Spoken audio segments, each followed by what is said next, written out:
ભગવાન શ્રી કૃષ્ણનો જન્મદિવસ કૃષ્ણ જન્મની પર્વની ગણતરીનો સમય બાકી છે ત્યારે કૃષ્ણ મંદિરમાં તડામાર તૈયારી અને ભક્તોની ભીડ પણ જોવા મળી રહી છે। ભગવાન કૃષ્ણને પણ હિંડોળે ઝુલાવવા માટે ભક્તોએ વિવિધ મંદિરોમાં દર્શન કરવા પહોંચી ગયા છે।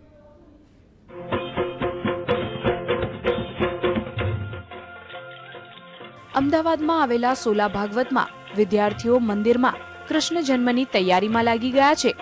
અહીં મોટી સંખ્યામાં શ્રદ્ધાળુ પણ દર્શન માટે ઉમટી પડે છે, જેથી દર વર્ષે કૃષ્ણ જન્મની થીમની ઝાંખી પરિસરમાં તૈયાર કરવામાં આવી છે, જેમાં કૃષ્ણનો જન્મ મથુરાની જેલ, કૃષ્ણને નંદકુમાર ગોકુલમાં મૂકવા માટે જાય છે તેવી થીમ રજૂ કરાઈ છે।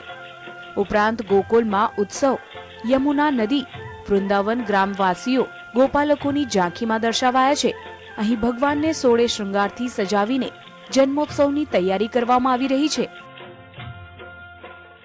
અમારા ઋષિકુમારો એની સાથે રાસ ગરબા રમશે। એક નવલું નજરાણું એ છે કે ગોકુળ, વૃંદાવન, મથુરાની ઝાંખી કરતું કૃષ્ણ વાટિકા આ વખતે શ્રી ભાગવત વિદ્યાપીઠ પરિસરમાં અમે મૂક્યું છે, જે સૌ વૈષ્ણવો અને દર્શનાર્થીઓને